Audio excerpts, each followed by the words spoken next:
this morning, blackbird has spoken, blackbird has spoken, like the first morning, praise for them spring, fresh from the fall, sunlight from heaven, like the first dew fall on the first breath.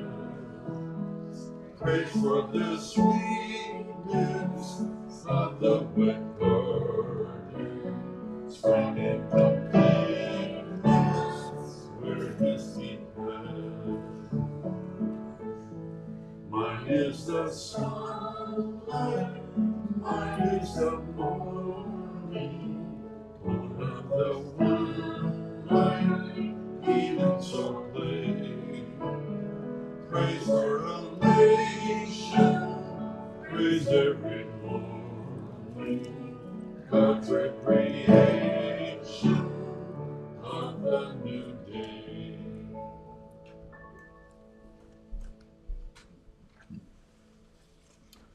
Well, it's a brand new day. What are we going to do with it? We have options. I'm going to read something. I have an A team of go-to people.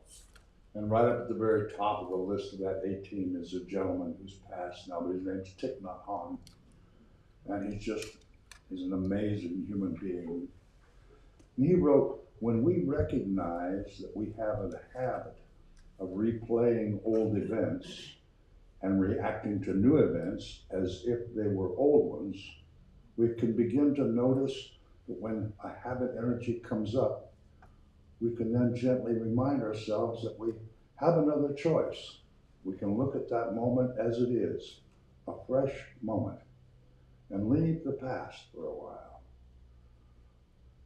And when we can look at it compassionately, the past and the compassion for this new moment with unlimited possibilities. So we have a brand new day. Every day is a brand new day. And we can live it just like we did yesterday, or we can look around and accept the new experiences that are laying all around us, waiting for us to take advantage and learn and experience. And so it is.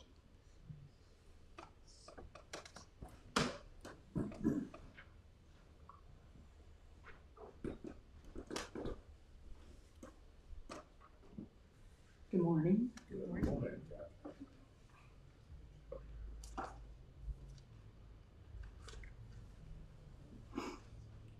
I listened to a couple of episodes of a podcast called We Can Do Hard Things. Although the guests on each episode were different from each other, and the topics were very different, I heard a common theme. And so the title of this message is, I Deserve. I deserve to love myself. I deserve to love my body.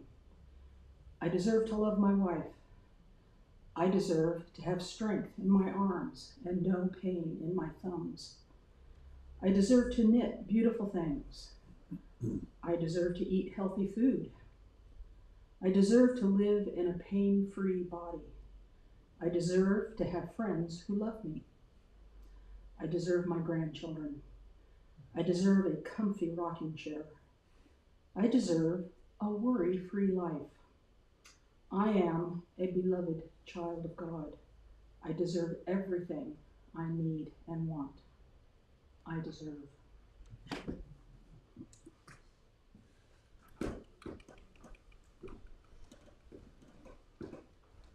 Thank you very much, Kathryn.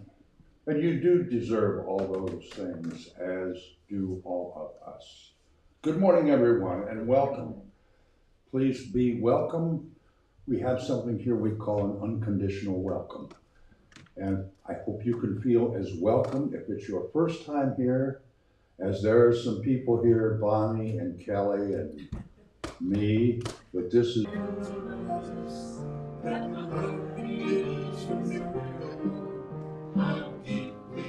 connected to your soul. How could anyone ever tell us we were anything less than beautiful? How could anyone ever tell us we were less than whole?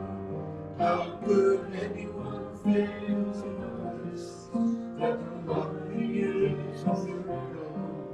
How deeply we're connected to your soul. Now, if you're here for the first time, you are about to experience something incredible. For 123 years, we greet each other in the traditional Church of the Oaks fashion, or any way you might be comfortable. You know what to do, most of you. I think the words I have here are a little bit different from the words people are saying. And we only do 2 verses. Oh, was that in here? Yeah. Oh, No, it's the book only has 2 verses. Oh, well, this has 3. Okay, but that's the book we use only has 2. Hey. Oh, thank you. Okay, I'll consult Do people. you have a book? Yeah. Oh, you do? Yeah, check it. Just check it out. But I always go to this, to this Yeah, part. just they robbed that music somewhere in Dallas. We rewrote the words. Defer to the book. I'll be sure to do that. I thought they were playing. It was really done, and you kept on going. People just sitting around like this. Oh, okay, sorry about that. An extra verse. Nobody threw a tomato at me. No, it makes no difference.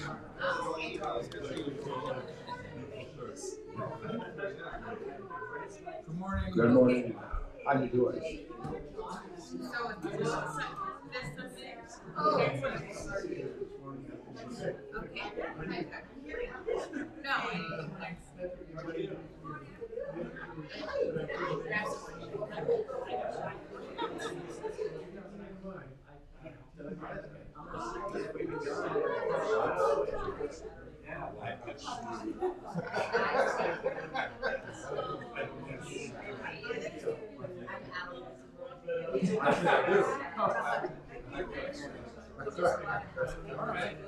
And the other part, you're on your own.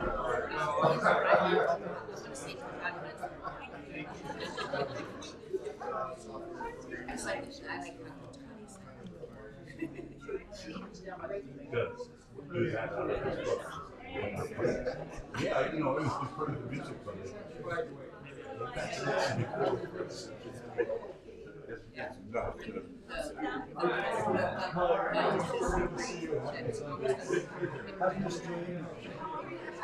Okay, you're crazy.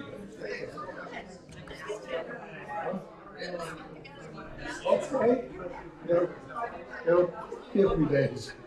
Not crazy.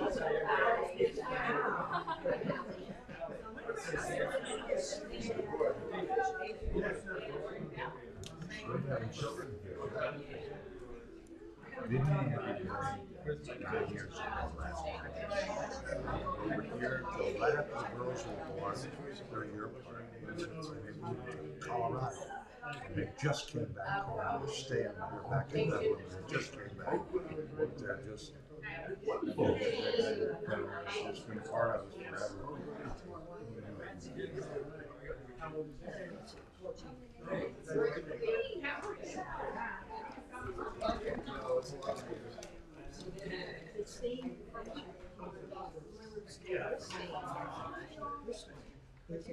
Yep, this one.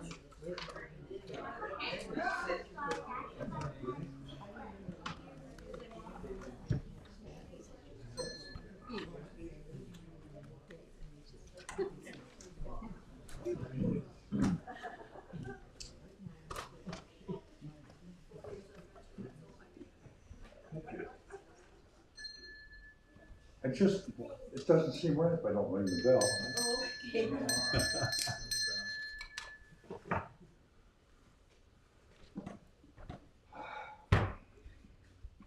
Our abundance. Look around you, folks. You're looking at it. Infinite love, acceptance, people willing to work together to accomplish amazing things, people that reach out and hug each other. And you're going to hear it again, but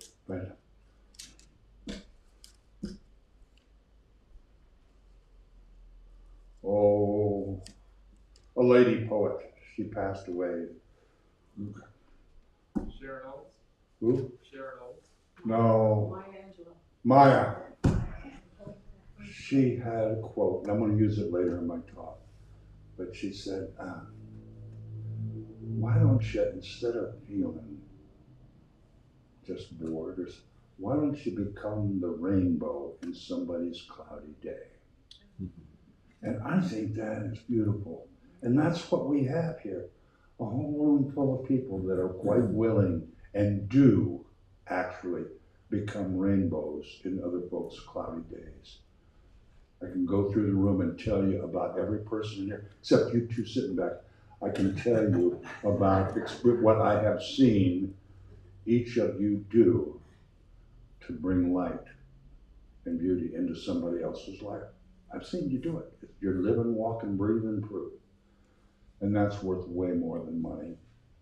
Abundance has to do with money. We don't pass the basket here.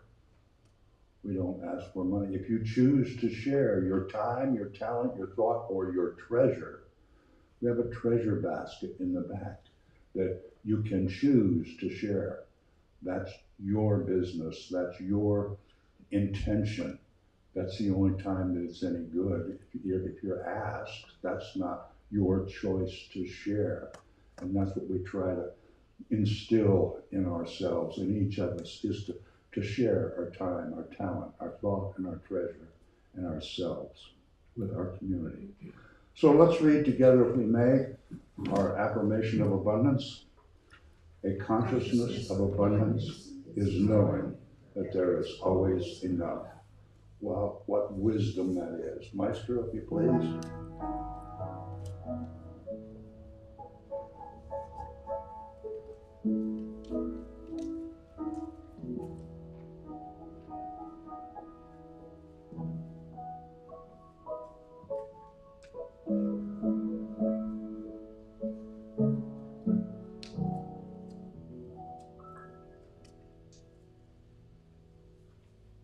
Thank you, Michael. And while I'm thinking about abundance and feeling gratitude, Michael, we thank you so much for bringing your talent and your love and your music to us Between Michael and Wayne, we are so fortunate to have these two gentlemen that share so much week after week, year after year. So thank you.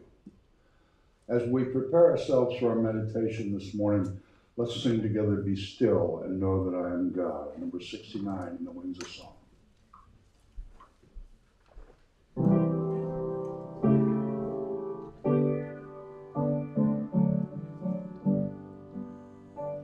Be still and know that I am God. Be still and know that I am God. Be still, be still, be still and know that I am God.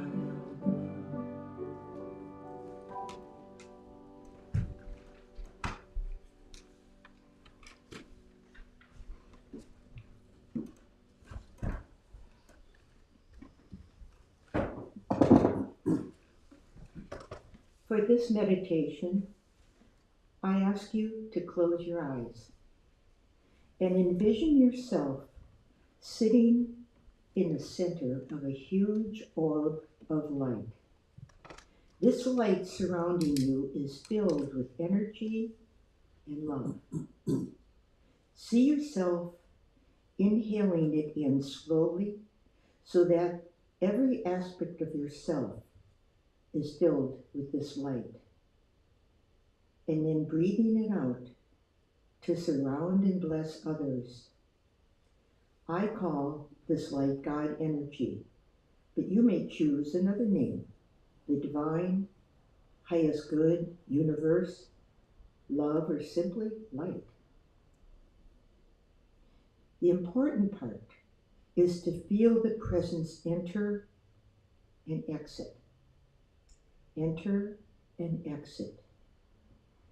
God energy in, God energy out. So let's begin with slow, deep breaths. Energy in, energy out.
As we end this meditation, know that this light is always there, surrounding you and filling you, loving and protecting you.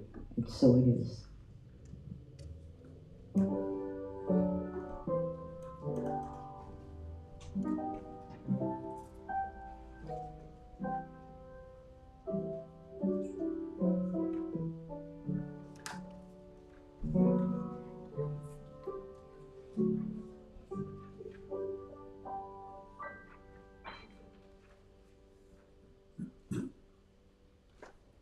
Thank you, Kelly. One of the little challenges that I run into rather often is to pick a topic for next Sunday. And usually something, an experience that I have will spirit pulls the trigger on it. It just dies with it. This week the well was dry. And Friday morning I woke up and I still haven't found a topic. And I try to get Michael the music like on Friday so he's got time to run through it and be ready for Sunday. I sat down and I did some music. I don't have a clue for a topic. Then it all changed. a secretary from one of our AA groups called me. And her niece lives in Fresno. She's 37. Her name is Melissa. And she has just found out, like 2 months ago, she has stage 4 breast cancer, and it's down around her kidneys and around her lungs. It's now, she has 2 little kids, 9 and 10.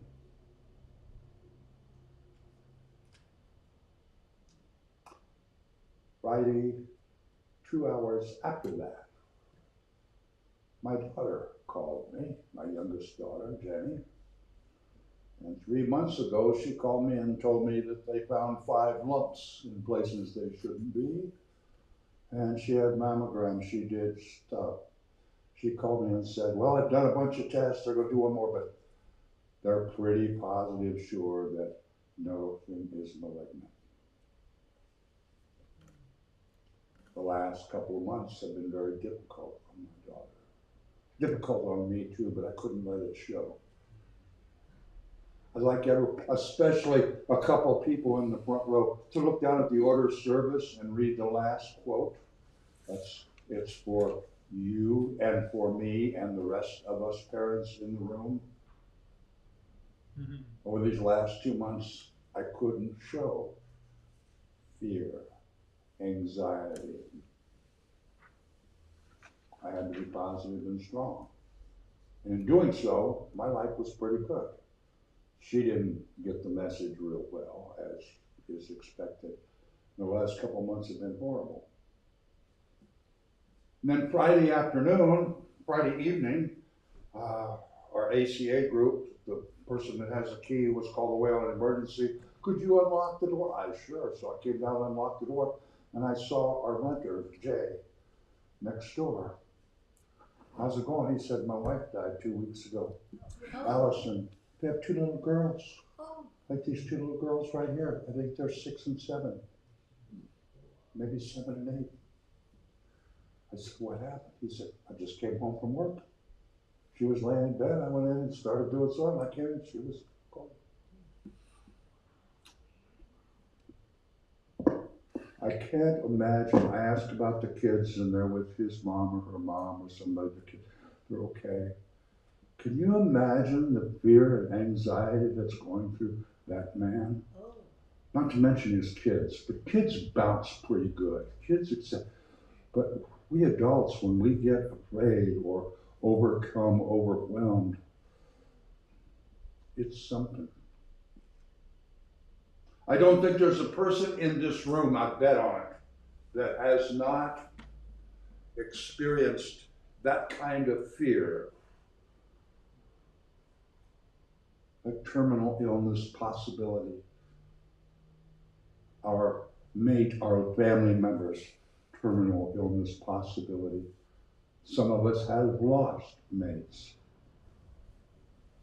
That fear of the unknown. Has anybody not experienced that kind of fear? Because you can leave, you can go have some coffee, it's made. I think a lot about fear. Fear can cause so much suffering. Somebody said fear and worry is like giving energy to the worst possible scenario. And it's fear of the unknown. People who have real medical issues and have that fear of not knowing until they get a prognosis, they often say that that fear was more painful, more suffering than the disease itself. Not always, of course, but so many times. The fear of not knowing, the unknown. I think maybe some of that fear of the unknown is the fact that we're going to be in places and have experiences we can't control or we don't have experience at dealing with. the unknown. We have no idea what that experience is going to be like, none. So we fear it instead of being open to it.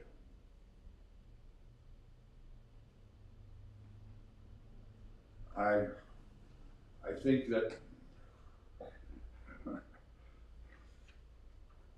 somebody said once, never trust your fear, because your fear has no idea the power that you possess. And we've all heard Marianne Williamson's quote about, we're not afraid of our weaknesses. We're afraid of our unknown power and strength. And that sounds kind of weird or hokey pokey or something, but actually, we have all been conditioned in this society that I've been aware of for the last 75 years. We have all been conditioned that you're kind of weak and you're kind of insignificant, and look at all the mistakes you've made. You're not very smart, and you got to go to that. You're not very healthy, and look at all the bad choices you make. You're pretty much a loser. And we have accepted that, my dear friends, as a society. We have accepted that we're less than, that we're weak, that we make so many mistakes. But we can turn right around and transcend that bull crap and realize that we can use our power of intention to uplift someone's life. We can use that little smile or that hug to create a rainbow in somebody's cloudy day. We can share our experience of overcoming fear or getting through a life-threatening illness with someone else standing at that threshold.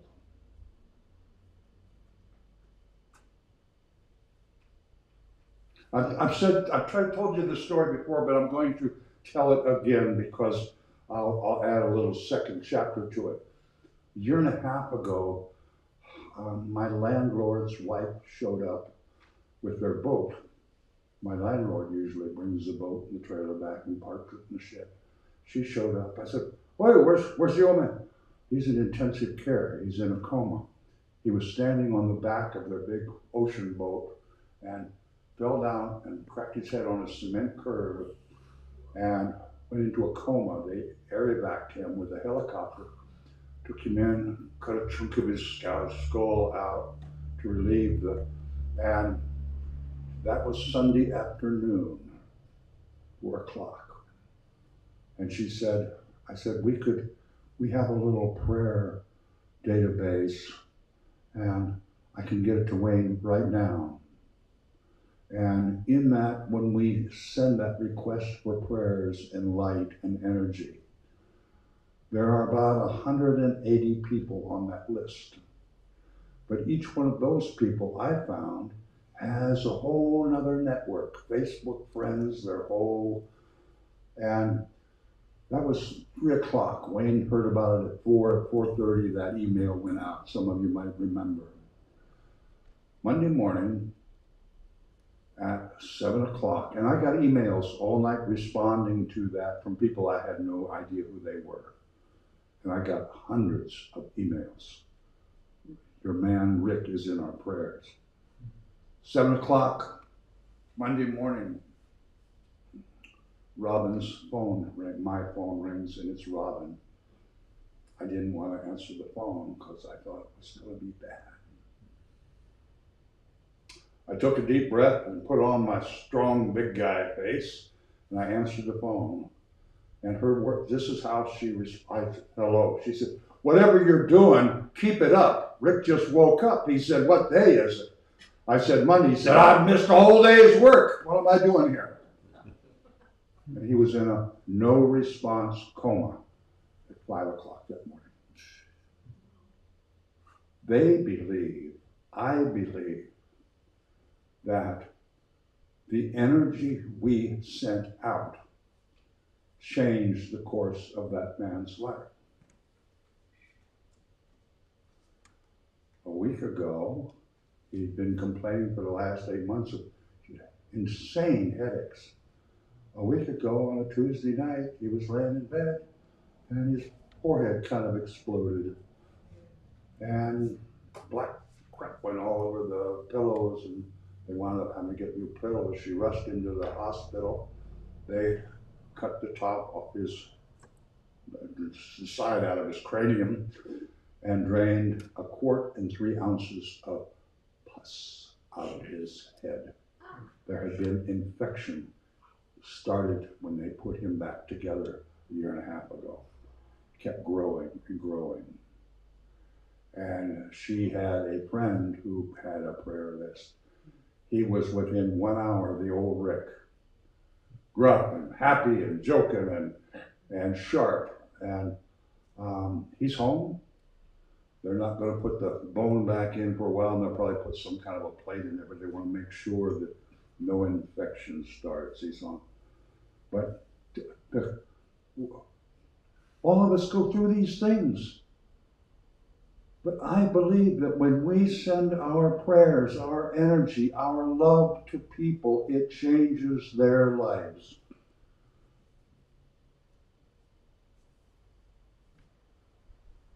When you meet someone and they love you and you know they love you, doesn't your life change?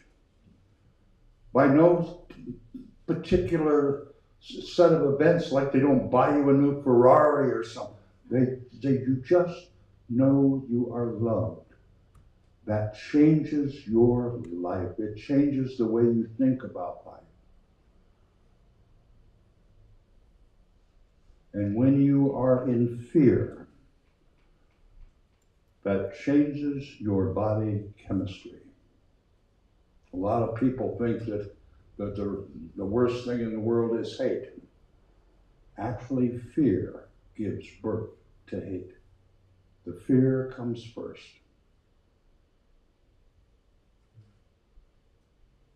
And that quote I read this morning from Thich Nhat Hanh, the first one on your order of service, all of them on your order of service, ways to think about transcending this fear.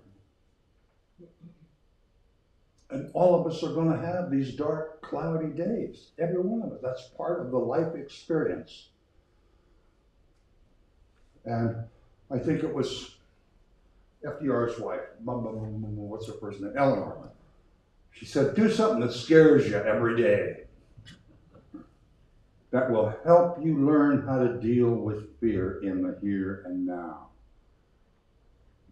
And do something that scares you. We all have fear.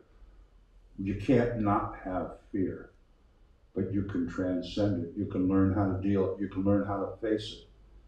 And you can learn how to let that moment of fear, that couple days of fear waiting to hear back from your test, that does not have to change the rest of your life. It doesn't have to pollute your chemistry makeup. It doesn't have to change your mood. It doesn't have to change the way you treat your loved ones. It doesn't have to change the way you greet people walking down the aisle in the grocery store. Just fear. And it doesn't necessarily have to be about your physical condition. Right now, I don't care what anybody's political beliefs are. Doesn't make any difference. But I know whoever you decide to vote for in whatever election, there's a significant number of people that will tell you whoever you're voting for, they're going to kill the country. They're going to wreck the country. We are told to be afraid of any possibilities. Who knows what the possibilities are going to be? But we're told we ought to be afraid of them because it's definitely going to be bad. Is that not right? Yeah. You look at all the garbage on television. We should gotta be afraid. No, we don't have to be afraid. we can understand that there are a lot of horrible things that go on. Horrible things. But we will never accomplish, we will never rectify the situation, we will never improve the situation dealing with it in an emotion of fear. Can't be done. You can't fix anything when you're afraid. All you can do is spread it, like COVID, like the flu. It has the same effect on your brain and your heart and your body chemistry.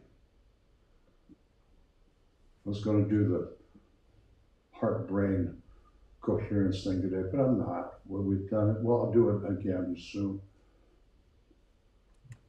But I think that if we could just be aware that we aren't going to we aren't going to be able to build a wall so that fear doesn't come into our lives unless we join a monkery or something somewhere and lock ourselves in a room.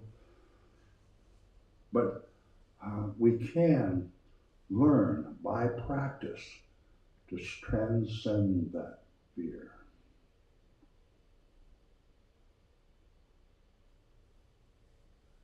And if anybody has learned anything about that, I invite you to share what you've learned right now. Anybody learned about any lessons about overcoming fear, anything that they've done to help them deal with terminal illness or severe illness or loss? Anything that creates fear in your life? Anybody have any experience, wisdom to share? Anyone?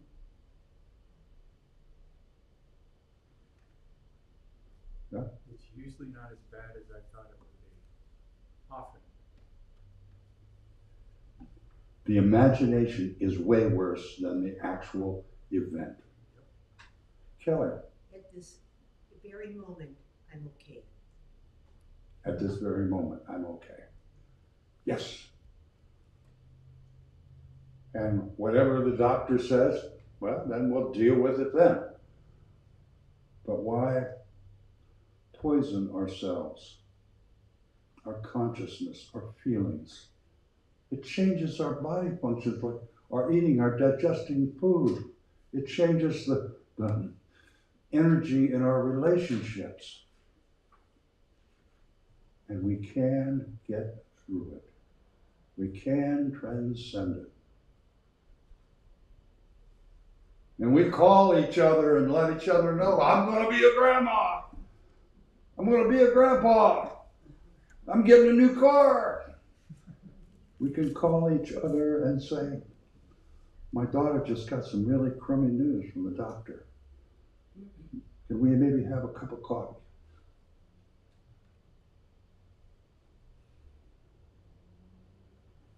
Just need to talk to somebody.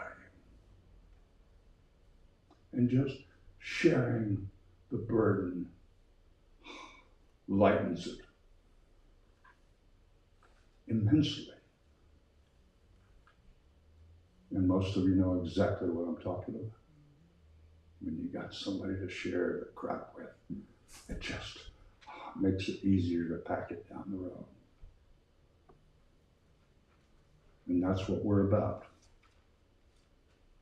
We have created a community right here on this corner, weird little Kathryn. We have this community that truly cares about each other, that is happy to share the joy and the hugs and the great fellowship in the hall. And we're also happy to share the hard stuff. Sit down and have coffee and talk about the things that make us cry, the things that keep us from sleeping at night. Because that's what family does. And this is like family we can actually choose. That's kind of neat, isn't it?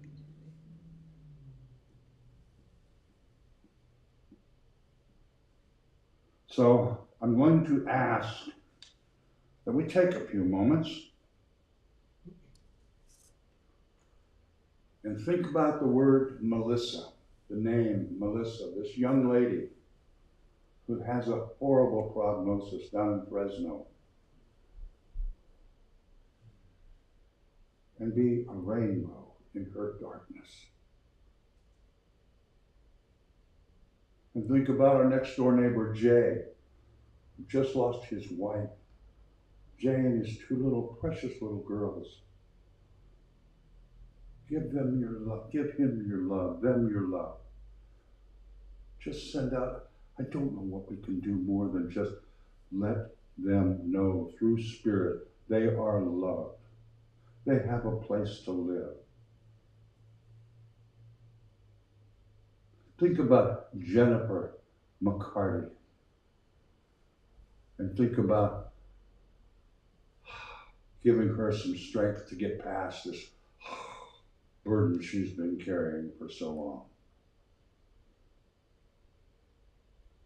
And you all know, folks, this moment that are experiencing fear and challenge.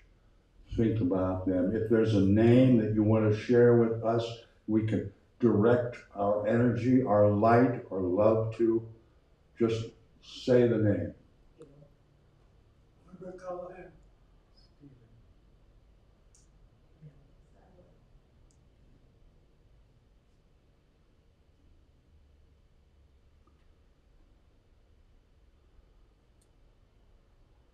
Our light will cast light on the darkness in lives across this continent, across this universe, if we direct it. If we let the universe know, if we let God know, we want our light in their lives, and it will happen. And that light and that love and that support has power that we can't even begin to imagine.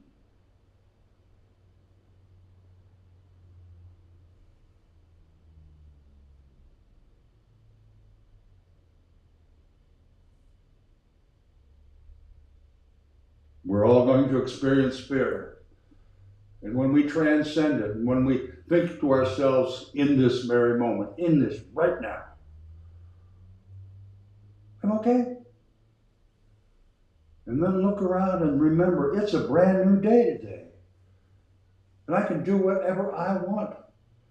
And I can live it just like I did yesterday, or I can have new experiences. This world offers us an unlimited abundance of possibility and new experience.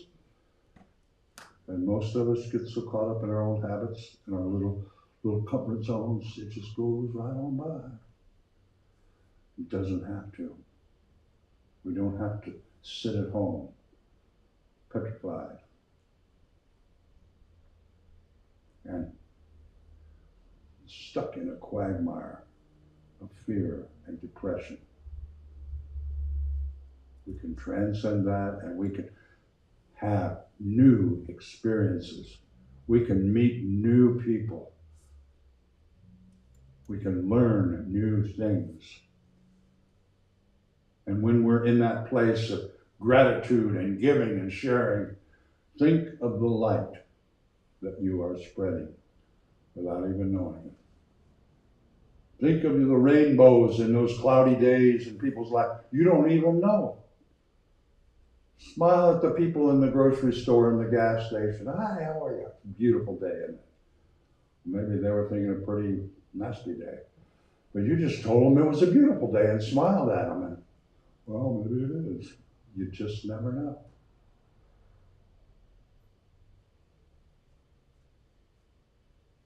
But we all know that when we smile at someone and greet someone with joy and happiness and positive, the reaction is markedly better than if we scowl at someone or bark at someone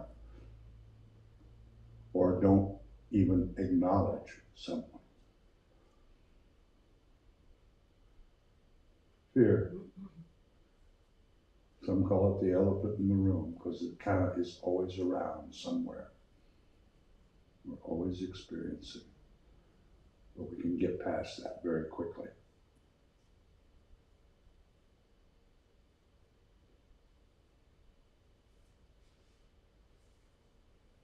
Along with the fears and the challenges we have had in our lives, has anybody here ever had any fantastic experiences?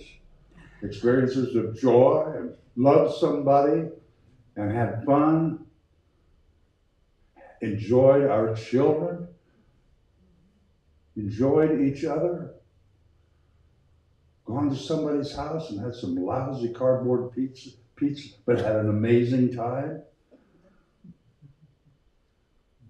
Those are all at our, right, ready for us to just reach out and grab.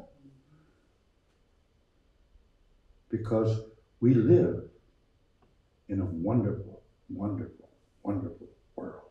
And that was an amazing segue into our last song. Maestro, shall you take your place? And let's sing together, What a Wonderful World. And I invite our new people, come and join us for coffee next door. We always get coffee or cookie or something, we just share each other.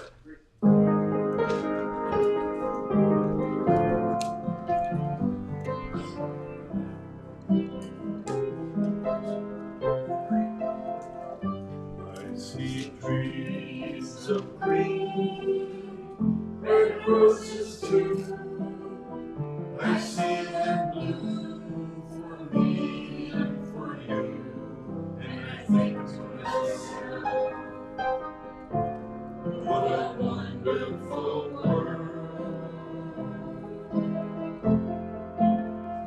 I see skies of blue, clouds of white, bright process day in the dark sacred night. And I think to myself, what a wonderful world. The colors of the rainbow, so pretty in the sky, are also on the faces of people going by. I see friends shaking hands, saying how do you do. They're only saying that I love you. I hear babies cry. I watch them grow. They'll learn much more than we will ever know. And I think to myself, what a wonderful world. Yes, I think to myself, what a wonderful world. Now we circle up and join hands and do a little amen. Amen. Amen. Amen.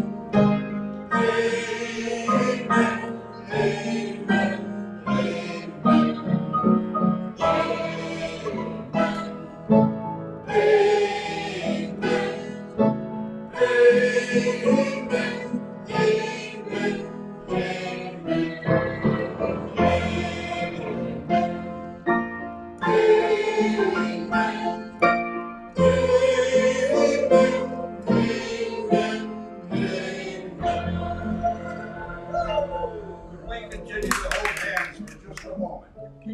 As I watch Sarah and Emma, I'm reminded of when little Sierra was here. Oh, yeah. And she first started singing that. Her mother said she sings it in the car going down the road. But she doesn't sing amen.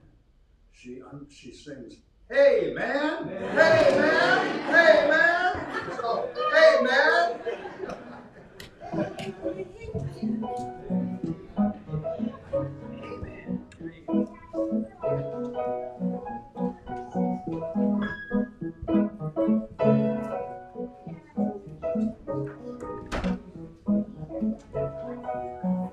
Hey, you had a good time? Great to see you.